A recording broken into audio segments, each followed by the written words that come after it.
Pardon the interruption. I am Amy Poppinga. Sam, are you excited about all the free time you're going to have this summer? Sam. Hello, Sam. Free time. Sorry, I'm trying to get caught up on Game of Thrones.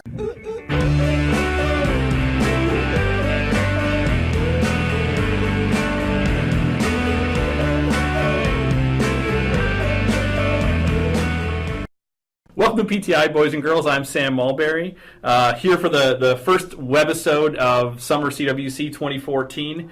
Let's just get right into it. Amy, what is CWC? CWC stands for Christianity in Western Culture, and it is Bethel's solution to our Western Civ credit, where we look not only at the development of Western civilization, but we look specifically at the story of Christianity as traced through Western civilization. So is this just like a history course kind of thing? Oh, no. It's not just a history course. It's actually a multidisciplinary course where we have, we're going to have biblical scholars and theologians. We do have historians, and I have a little special place. Too many historians. Too many historians, but we have political scientists, philosophers who all come together to help us tell the story.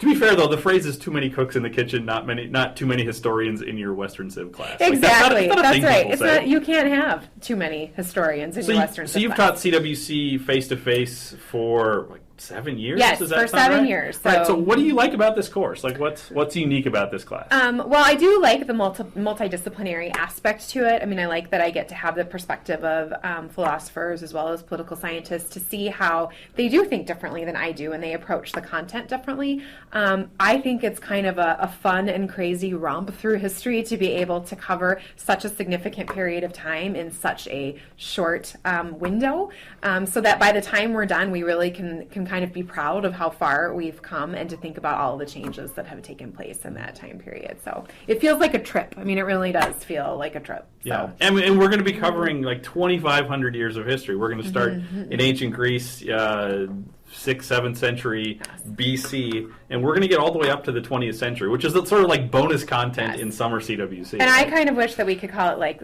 Summer CWC the Cruise, because it sort of reminds me of a cruise, because we are going to stop at many different destinations, but we're going to bring you right back to where we started. And if your boat had good enough Wi-Fi, you could do this on a cruise, You right? could, in fact, do this on a cruise. Yeah, I mean, I plan to do it from a cruise. Exactly. So. We should film one of these on a boat. I think that's our goal, is to do this on a boat. One of the things I like about this class, and I've been teaching it since 2001. I was a student in this class in the mid-late 90s, is the fact that I think one of the big projects that we're on is not only telling the history of the last 2,500 years in Western culture, but that there's also a major church history component to this as well. I think one of the things that's really that I really like about the class is that I think one of our projects is trying to uncover or recover Christian memory, right? That for a lot of us, like when we think about the history of Christianity, we think about the Bible, right? We think about Christ, we think about his disciples, and then there's this little gap that ends with the book of Acts that picks up with the people with gray hair in our church. And there's the 2,000 years of history that we don't necessarily know about, right? So I really think that part of what we're doing here is we're trying to recapture that memory, realizing that history is this stream and we're swimming in it, but we need to know where has this stream been before us. And so one of the things that I would really encourage students to look for is what I call distant mirrors, right? Are there sort of inflection moments, or are there points in history where you find somebody who's in a very different culture than you, a very different situation, maybe living in a very different Christian church than you, but that you resonate with? Pay attention to those things, pay attention to those moments, and then really chase those things down. Learn more about those things. And this course is going to provide you some opportunity to at least begin that. No, I agree with that. And I think that this is really the same as taking a look at your family history. This is your history. So as a Christian, what aspects of this what can we elevate, and what can we be proud of, for lack of a better way of saying it? And where are the moments where we need to really pause and say, wow, we really made some mistakes. And how can we learn from those, but also to see this as a shared inheritance. And so the better that we know that, I think it helps us better sort of root ourselves and think about how we're going to better know our faith as you then go on to approach really the rest of your Bethel curriculum, which I hope in some respects students will see in so many ways is tied back to what they're going to learn in CWC. Right, so it's both how history has shaped culture, but also how history has shaped Christianity. So, I mean, that's what CWC is. Think about this as an online course. I mean, you've taught face-to-face. Last summer was the first time this was taught as an online course. What are you excited about in terms of thinking about this in an online format? Well, I think I'm excited about just being able to use different types of media forms. So I know that I've had, as the students will see, as you will see, we have some really fabulous films that people have worked hard to put together, and I think it's great that we get to sort of utilize those and that students can have a more visual approach sometimes to some of the content that we present. While I will miss working with sort of a larger team of people, I'm also excited about kind of connecting in a different way, and sort of hopefully, I think, even though I'm not going to see people face to face, I actually feel like I will have more contact with you and get to know you better potentially in a way even than I would in the midst of the face to face, because you'll sort of be more singularly focused on this, as will I be. I mean, I'm only teaching this course, I'm not teaching others, and so you're used to kind of balancing other things at the same time. So I'm actually really excited about how it's also going to allow me to get to know the content better and differently. And so hopefully that will have nothing but positive benefits on face-to-face, but I know that it's forcing me to interact with all of the content instead of sometimes just the pieces that are sort of my responsibility as a lecturer. Mm-hmm. And so some of the things that I learned last year from teaching this course online is that one of the things that students really resonated with, and this really is a product of teaching the class online, is that there's going to be lots of moments in this course where you as a student are going to have some agency. You're going to have some choices as you're going through these virtual museums to go down some rabbit trails. I mean, we're going to say, here's the stuff you need to look at, but there's lots of rooms, there's lots of things that the student can do, and you're going to get some choices. So you're going to get to say, I'd like to learn more about that. We can go into some depth we can't do in the face-to-face course because we're all on that trip together. This, you get to take some little side trips on your own, which I think is really exciting. Mm-hmm. No, I think so too. I mean, that's something that I'm particularly excited about with some of the types of, we're going to be using discussion boards, and something that I do in other classes that I hope to bring is I do, I call them takeaways. If you were walking through this content and you have a bag, a goodie bag, and you get to pick out what you would take away, what are you going to leave with? And discussion boards really provide an opportunity for students to sort of step up and to say, well, here's what was in my bag. Here's what, I decided that was meaningful to me, or something I thought was really interesting. And so I think in a way online will really allow us to get people to sort of display their wares in a more meaningful way than we might. So you're saying the museums need gift shops. They do. Right. They do need gift shops. Yeah, like what would you take home? What would you take home? So what's on your keychain?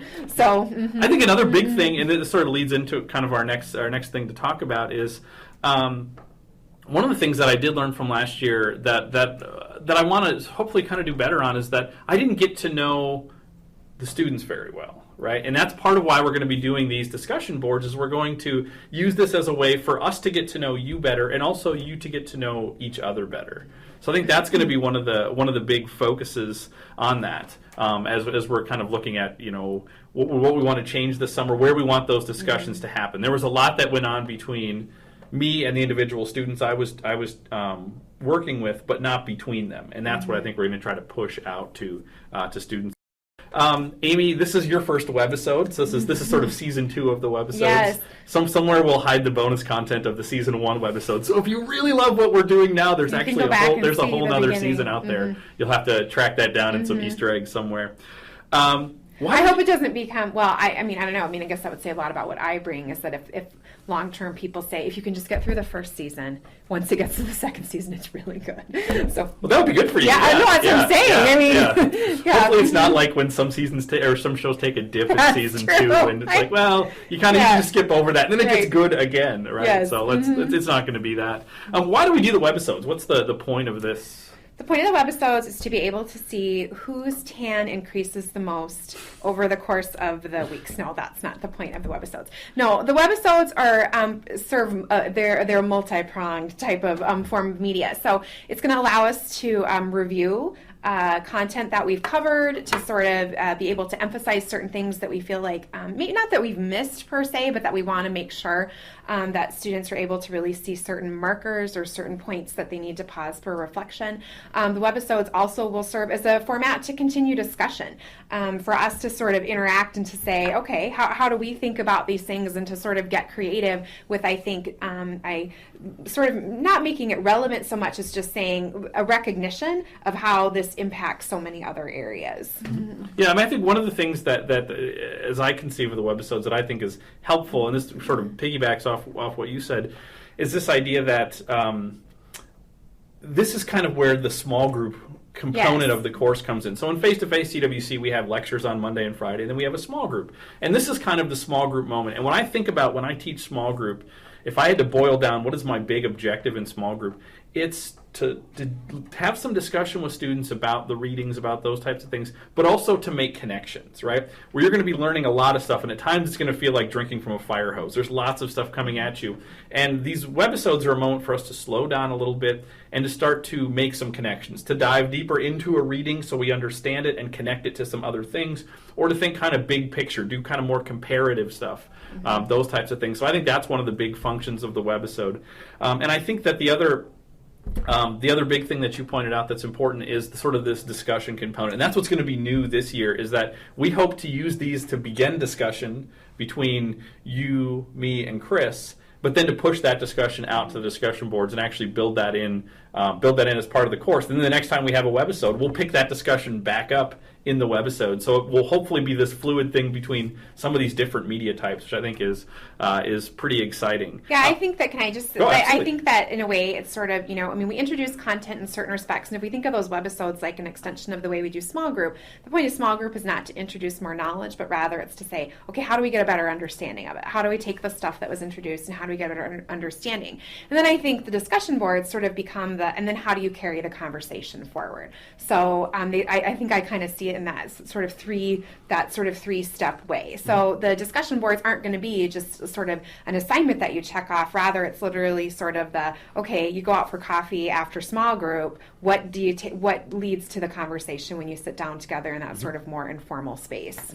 And at the same time, though, we're also going to give you some prompts, so you're not just sort of floating out there saying, I should have a discussion, but I always feel awkward. I'm a socially awkward person generally, so I like to have some prompts to say, I know what I'm going to talk about. That's why we have these, so I have prompts on what. And much like we give you points after you face points when you complete. So let's actually jump in. This is actually a good moment maybe to introduce the first discussion board assignment, which is we want you to, after sort of watching this webisode, looking over the syllabus, so you kind of get your head around the course a little bit. We want you to go on to the discussion board and answer a couple questions. The first thing we want you to do is do a short post that introduces yourself to the rest of the class. So we're going to be reading those as the teachers, but also we want the other people in the class to know who you are, right? Because in these discussion boards, it's not just talking back and forth with your instructors, but it's talking with each other. So we want you to, give us a good sort of meaty paragraph about who you are, where you live, and especially where you're going to be this summer, because that's always interesting to me to think about. We're never going to meet physically, but where are you, right? So tell us about that. And then the other thing that I want you to post about is then a second paragraph that's sort of getting at what are some of your experiences taking online courses? I mean, this is the only course I've ever taught online. It's only the second time I've ever taught it. Have you taught online? I have before? not taught but online. You've taken online I've taken courses, online courses. right? So we're bringing some different experiences there. We want to know what your experiences are.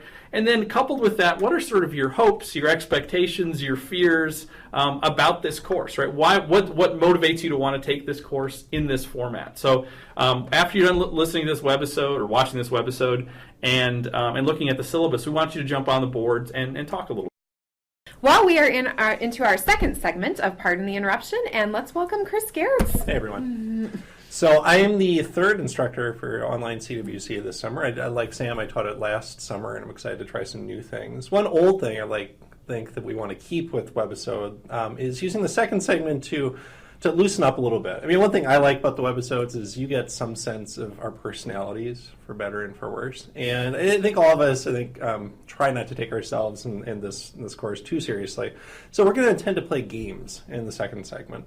And they'll have some semi-serious connection. Hopefully you'll get a deeper sense of some of the things we're talking about, but they're also maybe a little bit fun. And you will laugh at us, which is great. So I think our favorite game to play is called Heads on Sticks. So the way we do this is we each have three people who we will play the role of and respond to a question in the guise of that person, right? So this is stretching our acting abilities, our empathetic abilities, right? And we did extensive research on these people, stalked them, you might say. Lots of deep thinking. Right. So the question for this week is a kind of staple CWC question, which is, who is in your great cloud of witnesses? This is the Hebrews 12:1 idea that if you think back to Hebrews 11, all the great people of faith from the Old Testament, they were running towards someone they couldn't see, and yet by faith they knew it was there. Well, we now have Jesus Christ as the pioneer and perfecter of our faith. As we run towards him, we're surrounded by this great cloud of witnesses, and not just the people from the Old Testament, but people from the New Testament, and then the church history that we're gradually unfolding in this course, and then also people in your own family, and others that you might encounter, and then you will eventually enter other people's cloud of witnesses. So to introduce the importance of that idea, we're going to talk to 6 different celebrities of different sorts and hear who is in their CWC cloud of witnesses. So Amy, you're up first in this game. Yes. Who am I, Chris? Amy, you are Kim Kardashian. Kim, who's in your CWC cloud of witnesses? Well, Chris, I'm Kim Kardashian, and I don't know if you know What's this. your name again? Kim Kardashian. Kim Kardashian. Kim Kardashian. And if you Google me, if you just Google Kim, you will find that I am the first Kim that comes up, even in front of Kim Jong-un. So I think that's pretty impressive. What do you do again? Well, I would like to tell you who I am. I'll stop interrupting. Yes, please do. So one of my favorite CWC figures that we are going to study is Michelangelo, or Michelangelo, if you prefer. And one of the reasons, one of the reasons that I so attach myself to Michelangelo is because, and Chris, I'm going to say this in Italian, but then I'll translate, is that he is an l'uomo universale, which is a complete person. When we get to the Renaissance, we are going to encounter a time period where people start to recognize their own human potential and what amazing people we've been created to be. And when I study Michelangelo and I look at all of the amazing things that he was a painter, he was a sculptor, he wrote poetry, I could not help but think of myself because I am a fashion designer. I just came out with my 4th fragrance. I have had a song that was on the Billboard Top 700. I also own a chain of fashion stores with my sisters, and I'm a model. And a wife. And I am a wife, and I am a mother. Right. So, and I happen to be married to someone who I also consider to be an l'uomo universale. Right. And we were going to name our daughter Universale, but we ended up naming her North because it was easier to spell. And that's Lamar Odom, right? What? No. That's I'm so sorry. I am married to first name The, middle name Kanye, last name West. I'm not, well, it's actually, I shouldn't have said that because there's a big controversy right now. Don't tell anyone that I'm already married. We're getting married in France in a few weeks. Oh, I'm sorry. So, but yes, so. Excellent. Thank you. Thanks for starting us. Oh. Amy, who am I? You are Vladimir Putin. Hello, everyone. Glad to be in your country. This is my Russian exit. Wow, Vladimir, you've spent some time in France. Well, it's actually Ukrainian. Oh, anyway, thanks for clearing the way with customs. As you might know, the U.S. State Department is not a big fan of me right now. Indeed, that is true. So, who is in my cloud of witnesses, you want to know? Can I speak American for a second? Please do. Okay, yeah, I've been working really hard in this, so I want to practice. As you might know, I'm a devout Christian. I'm a Russian Orthodox Christian, and in that tradition, there's a close relationship between the church and the state. We don't go in for this church-state separation nonsense that you decadent Westerners do. Instead, we think that God probably works through both of these swords. He works through both the church and the state. And so I really admire figures from church history who are political leaders, but also recognize the role they have to play within the church and how church can serve, faith can serve to deepen our connections to communities and to states. And so I admire Constantine, the 4th century Roman Empire. Before Constantine, the state persecuted the church, and there was this unnecessary hostility between the two, and Christians acted as if they did not need to engage in warfare. That violence was somehow outside of Christian witness. Constantine changes all that. It becomes fine to kill people because they're not Christian or they're not your nationality.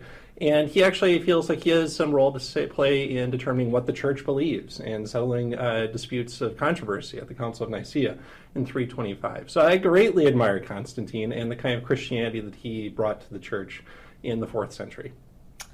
Great. Amy, who are Okay, you? who am I? Well, I am Patrick Dempsey. Wow. Yes. How many years has Gray's been on now? 9 years. Wow, you don't look a day Yes, over. Chris, thank you. I didn't say anything. I think I only get better looking. That's true. I think, which is why they call me McDreamy. But Still? I have been on my program for 9 years, and in that time, there have been several of my coworkers who have left the program.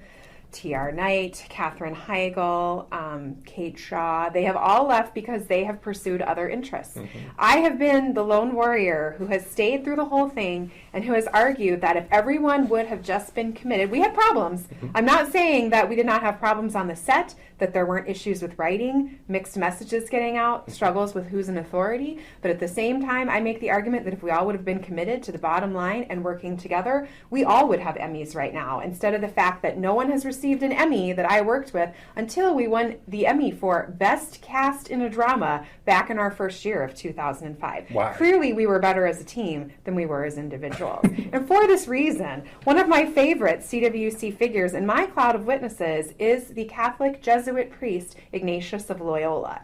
And students, you will learn about how Ignatius of Loyola remains committed to both the Catholic faith as well as the Catholic tradition, and will argue that the church is better as one, and that too much division is going to lead to nothing but strife and confusion, and that ultimately it's going to lead to souls lost.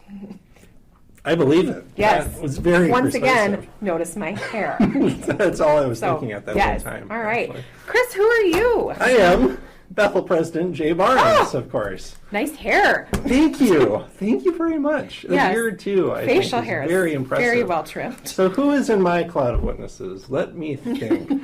I remember that when I first came to Bethel, at least when I first became president, there was a piece out that said that I'm an evangelical with Anabaptist and pietist leanings. And I thought I should explain what that means, because we'll talk about all of those in CWC, I understand.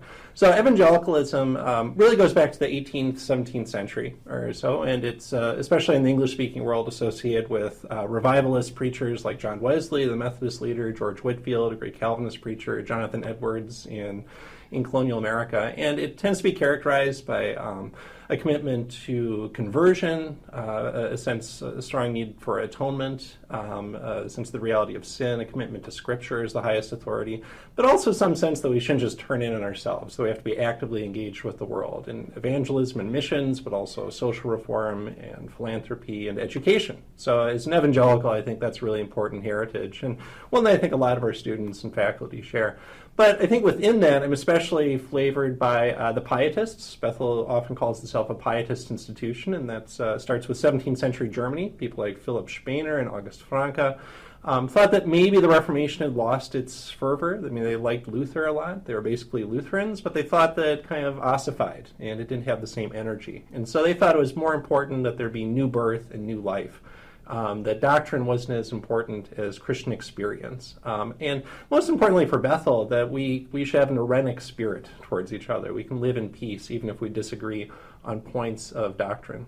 And then I also mentioned maybe having some Anabaptist leanings. I think that's something you'll talk about. In the 16th century, during the Reformation, you've got this group of radical reformers who, first of all, baptize adults, not children, because they think that faith isn't something that you can inherit. It's a path of discipleship you have to choose. And at least, I don't know about if I agree with this, but they also are really committed to a peace witness. They're pacifists, they're nonviolent, and they tend to welcome persecution as a kind of witness by itself. So now you know a little bit more about me. Call me Jay. Amy, Fabulous. who are you? I am Chris Gehrz. Oh my goodness. Wow.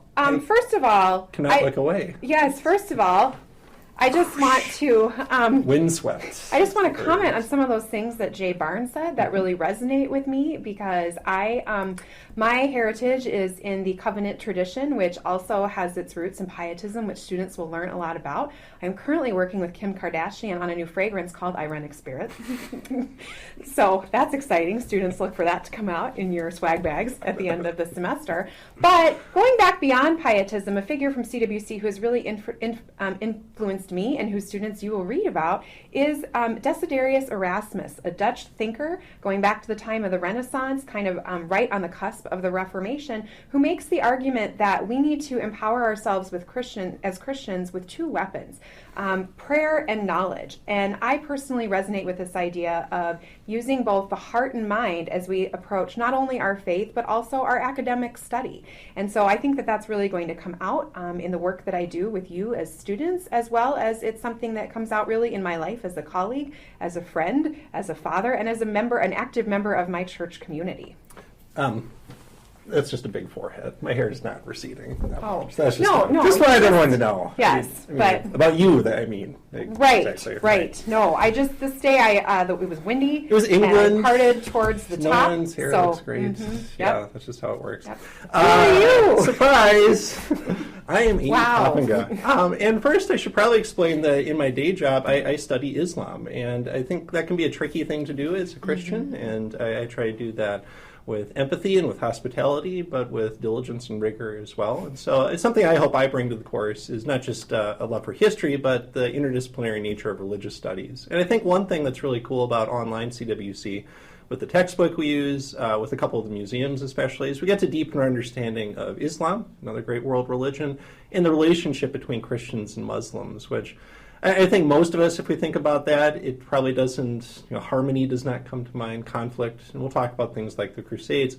I guess in my cloud of witnesses are probably maybe some medieval thinkers, scholastics like Thomas Aquinas, who, Aquinas really wanted to convert Muslims to Christianity, but he also thought that Christians and Muslims were capable of having respectful dialogue with each other, that they shared a common cultural heritage. They both read Aristotle, for example, that they both believed in one God, and they could believe that by reason. And I think there's a pretty deep tradition in places like Spain, especially in medieval Europe, of Christians and Jews and Muslims coming together, talking about the deep, permanent questions of life. And that might have something to tell us today about how we negotiate interfaith dialogue and those kind of differences. So I'm really excited to talk more about Islam and learn maybe more from the Middle Ages, which is not really a time period that generally Westerners in the 21st century look to, but I think there's probably some wisdom there. And I really like Kim Kardashian's ironic spirit. I'm very excited. Yes. I'm trembling with excitement about that right now. Okay, we'll be right back with our third and final. Okay, in our third and final segment, we do what we like to call Happy Happies. That makes me happy. So first of all, happy birthday to, and I should add, this is for June 25th, just for the record. Happy birthday to Linda Cardellini, turning 39, and Busy Phillips, turning 35. They both once starred on an underappreciated 90s sitcom called Freaks and Geeks, where Judd Apatow kind of got his start. Sam, you love sitcoms more than anyone I know. What is the most underappreciated sitcom? Well, it's hard to figure in terms of underappreciated what you mean by that. I think that... I mean that it's not appreciated sufficiently. Okay, well, and if we're looking at viewership as underappreciated, because the two that came to mind immediately are things that are critically kind of darlings, but people don't watch because they're on NBC, which is Parks and Rec, which is great, and that's been great for a long time, and even the people that I'm close with don't necessarily watch it. It's fantastic. And then the other is Community, which is amazing. Another sitcom that goes a little bit further back into the early 70s, which isn't necessarily underappreciated, but I think generationally people may not be aware of, and it's available on Netflix, is Fawlty Towers with John Cleese from Monty Python. There's only about 8 or 10 episodes, but it's the funniest show that's ever been on TV. Yeah, it was the direct inspiration in many ways for Cheers, which was my favorite sitcom growing up. I really thought you were going to talk about Webster when I wrote that question. But I do love some Webster. I love Webster when they move to the different houses. I'm a big George Papadopoulos fan. Catherine Calder-Young. I can go deep on Webster if you want. I don't think anybody wants to hear that, though. Chris, happy anniversary to the Korean War began 64 years ago today when North Korea invaded the South. Chris, this is your first chance, I assume, of many to plug courses that you teach. No idea what you're talking about. But if students wanted to learn more about this, in the spring of 2015, spring 2015, I'll teach my course on the Cold War, which does talk about the Korean War, the Vietnam War, and lots of other things. If you want, whatever. No, that's okay. Really, I'm thinking a lot about my hair. I feel like I'm off. You look good, Chris. Okay. Good. I put gel in this morning. Happy trails to the academic year 2013-2014. Sam, I think we're all ready to turn the page in that particular year. What do you foresee for 2014-15? I'm so excited because of the number 15 in there, because that means 2015. And students, you weren't probably alive yet, but in 1989, a movie called Back to the Future 2 was set in the year 2015. I read an article this morning talking about 10 things that Back to the Future 2 predicted correctly about 2015. Unfortunately, we don't have hoverboards yet or things like that, but it was actually pretty interesting to see, like, they got a couple things right. Miami had a baseball team. Yeah. There were a couple things in there about, like, the idea of, like, tablets. There's a point where they go to an antique shop. He's looking in the window of an antique shop with a bunch of 80s things, but there's also something in there that looks kind of like a BlackBerry there. So, like, there's some weird things. It's not a great movie, but it's worth watching, thinking that this is, 30 years before, this is what they thought 2015 would be like. They got closer than Epcot Center got, too. I think so. That's right. Chris, it's time for the big finish. Students, we're excited for this semester. I think all three of us are excited. It's fun to be back in this room, in this room doing this again. Remember to go onto the discussion boards, post about yourself, post about sort of the things you're thinking about in terms of this course coming up. We're excited to read that. And don't just post. Go on and read what other people wrote. Really, the point of this is to get to know each other. Chris, how can students email if they want to join into this discussion in other ways? Your name is probably easiest to spell, so they can email s-mulberry@bethel.edu. We'll hear from you via the discussion boards, so we'll probably start off next webisode talking about your thoughts on online, but maybe there are other things you want to comment on, whether it's sitcoms you think are underappreciated. Maybe who's in your cloud of witnesses. That might be something you actually write about in your introductory response on the discussion board. But anything that comes to mind, any initial responses to the course, things you're really excited about, things that come to mind, things that you want us to talk about on the webisode, just write s-mulberry@bethel.edu. Sam, how do we end the show? I forgot. Well, the thing that I'm excited about is that if going back to 80 sitcoms, they would often say that Cheers is filmed before a live studio audience. And because there's three of us in the room, we have all had, for the first time on these webisodes, a live studio audience. So let's hear it. Good night, Sweden.